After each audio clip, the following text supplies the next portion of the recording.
नमस्कार साथियों, क्या आपने कभी सोचा है कि आखिर हम इंसान अमर क्यों नहीं होते? या फिर आपके मन में कभी न कभी ये सवाल जरूर आया होगा कि इंसान की उम्र एवरेज 60 साल ही क्यों होती है। हम सब अपने आसपास बुजुर्गों को देखते हैं, कोई 60 साल तक जीता है तो कोई 80 साल तक जीता है और बहुत ही कम लोग ऐसे होते हैं जो 100 साल तक जी पाते हैं। अगर आप गिनीज वर्ल्ड रिकॉर्ड या किसी सरकारी दस्तावेज को देखें तो आप तक की सबसे ज्यादा जीने वाले इंसान की उम्र करीब 122 साल ही दर्ज की गई है। यानी डॉक्यूमेंटेड प्रूफ यही कहता है कि इंसान 120 से 25 साल तक ही जी सकता है। लेकिन क्या सचमुच इंसान की लाइफ लिमिट यहीं पर खत्म हो जाती है या फिर इसके पीछे कुछ छुपे हुए रहस्य भी हैं जिनके बारे में दुनिया ज्यादा नहीं जानती। कहा जाता है कि भारत में खासकर उत्तराखंड और हिमालय की घाटियों में कई ऐसे साधु संत रहते थे जो 150 से 2 साल तक जीने का दावा करते हैं। अब आप सोच रहे होंगे कि आखिर बाबा लोग इतने सालों तक कैसे जी सकते हैं, तो असल में बात यह है कि जो बाबा हिमालय क्षेत्रों में रहते थे वो अपने जीवन का ज्यादातर समय गुफाओं में बिताते थे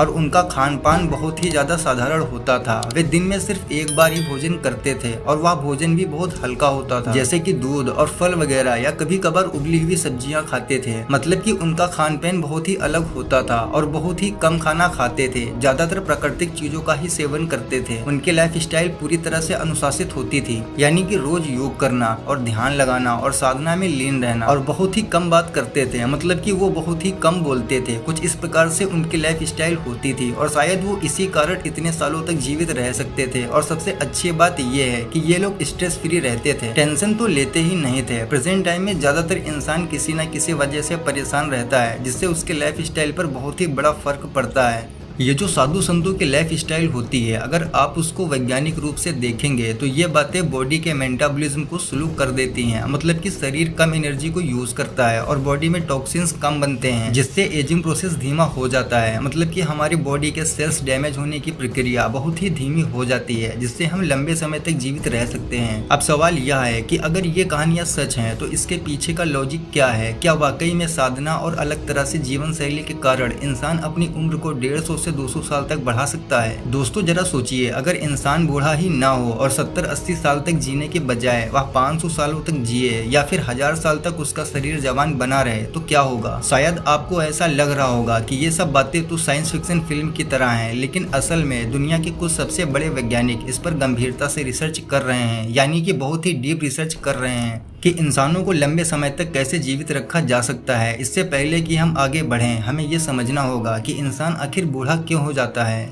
आपने देखा होगा कि बचपन में हमारा शरीर काफी तेजी से बढ़ता है और अगर कहीं पर कोई घाव हो जाए तो वह 1 से 2 दिन में ठीक हो जाता है। लेकिन जैसे जैसे हमारी उम्र बढ़ती है तो हमें कहीं पर चोट लगती है तो उसे ठीक होने में काफी समय लगता है और बाल सफेद होने लगते हैं, हड्डियां भी कमजोर हो जाती हैं, धीरे धीरे शरीर जवाब देने लगता है। आखिर ऐसा क्यों होता है? तो इसका जवाब छुपा है हमारे डीएनए में। डीएनए को आप शरीर की इंस्ट्रक्शन बुक मान सकते हैं। मतलब कि जैसे किसी कंप्यूटर में प्रोग्राम होते हैं, उसी तरह हमारे डीएनए में भी लिखा होता है कि शरीर को कैसे रिपेयर करना है और कैसे बीमारियों से लड़ना है और कैसे नई नई कोशिकाएं बनानी है। लेकिन जैसे जैसे समय गुजरता है ये इंस्ट्रक्शन कमजोर होने लगते हैं और डीएनए की किताब धीरे धीरे फटने लगती है, जिसका नतीजा ये होता है कि शरीर अब उतनी तेजी से खुद को रिपेयर नहीं कर पाता और जब शरीर खुद को रिपेयर करना बंद कर देता है तब इंसान बूढ़ा हो जाता है। यानी कि एजिंग कोई जादू या रहस्य नहीं है, यह एक बायोलॉजिकल प्रोसेस है। साइंटिफिक तौर पर साधुओं के लंबे समय तक जीवित रहने का रहस्य है उनकी साधारण जीवन शैली। अब आइए फिर से उन साधु संतों की बात करें जिनके बारे में कहा जाता है कि वे 150 से 200 साल तक जी चुके हैं। वैज्ञानिक नजरिए से देखा जाए तो उनकी लाइफ स्टाइल ही सबसे बड़ा कारण हो सकता है। आप शायद नहीं जानते होंगे, लेकिन आज मॉडर्न साइंस भी कहती है कि कैलोरी रिस्ट्रिक्शन यानी कम खाना लाइफ स्पैन को बढ़ा सकता है। जानवरों पर किए गए एक्सपेरिमेंट्स में पाया गया कि जो जीव कम खाते हैं उनकी उम्र उन जीवों से कहीं ज्यादा लंबी होती है जो भरपेट खाना खाते हैं। तो हो सकता है कि ये साधु संत बिना जाने ही उस प्रिंसिपल को फॉलो कर रहे थे जो इंसानों को लंबे समय तक जीवित रख सकता है। इंसान की डॉक्यूमेंटेड उम्र भले ही 122 साल तक ही हो या फिर 125 साल तक हो, लेकिन यह साफ है कि लाइफ स्टाइल और साधना से उम्र को बढ़ाया जा सकता है। पर असली सवाल यह है कि क्या विज्ञान किसी दिन इंसान को अमर बना पाएगा? क्या किसी दिन 70 साल की उम्र में भी कोई इंसान 25 साल का दिखेगा? क्या डीएनए को फिर से लिखा जा सकता है? तो हाँ, ऐसा संभव है। अगर वैज्ञानिक ये 4 काम करने में सफल हो गए तो इंसान को अमर बनाया जा सकता है और इंसान हजारों साल तक जी सकेगा। जैसे कि आप पहले से जानते हैं कि डीएनए हमारी बॉडी की इंस्ट्रक्शन बुक होती है, जिसमें लिखा होता है कि कैसे हमारे शरीर का घाव भरना है और कैसे खून को रोकना है और इन्फेक्शन से कैसे लड़ना है। तो समय समय पर हमारी बॉडी डीएनए में मौजूद इंस्ट्रक्शंस की वजह से खुद को रिपेयर करती रहती है। एजिंग मतलब कि उम्र बढ़ना एक डिसीज की तरह है, लेकिन हम इसे डिसीज नहीं मानते। वैज्ञानिकों का मानना है कि अगर हम डीएनए को रिपेयर कर पाएं और उसमें नए इंस्ट्रक्शन फीड कर पाएं तो इंसान को अमर बनाया जा सकता है। कुछ महान एजिंग साइंटिस्ट जैसे डेविड सिंक्लेयर और चार्ल्स चर्च मानते हैं कि अगर सही टेक्नोलॉजी मिल जाए तो इंसान सिर्फ 100 या 200 साल ही नहीं बल्कि वह 5 या 10,000 साल तक जी सकता है। नंबर 1 पर है जीन एडिटिंग, मतलब कि डीएनए को काट कर उसमें नया कोड डाला जा सके या फिर इंस्टॉल किया जा सके। नंबर 2 पर है स्टेम सेल्स थेरेपी, यानी बूढ़े सेल्स को फिर से यंग सेल्स में बदला जा सके। और नंबर 3 पर है नैनो टेक्नोलॉजी। इसका मतलब है कि फ्यूचर में अगर माइक्रोस्कोपिक रोबोट्स, यानी कि बिल्कुल किसी सुई की नोक से भी छोटे रोबोट्स हमारे शरीर के अंदर जाकर डैमेज सेल्स को रिपेयर कर सकें। और नंबर 4 पर है एआई इन बायोलॉजी, मतलब कि आर्टिफिशियल इंटेलिजेंस हमारे डीएनए के पैटर्न को डिकोड करके एजिंग रोकने के सॉल्यूशंस को ढूंढ ले। अगर इतना करने में वैज्ञानिक सफल हो गए तो इंसान अमर हो जाएगा। इसलिए विज्ञान कहता है कि एक ना एक दिन यह संभव जरूर होगा, लेकिन अभी हमें बहुत लंबा सफर तय करना है। इस वीडियो में बस इतना ही। मिलते हैं एक नई वीडियो के साथ।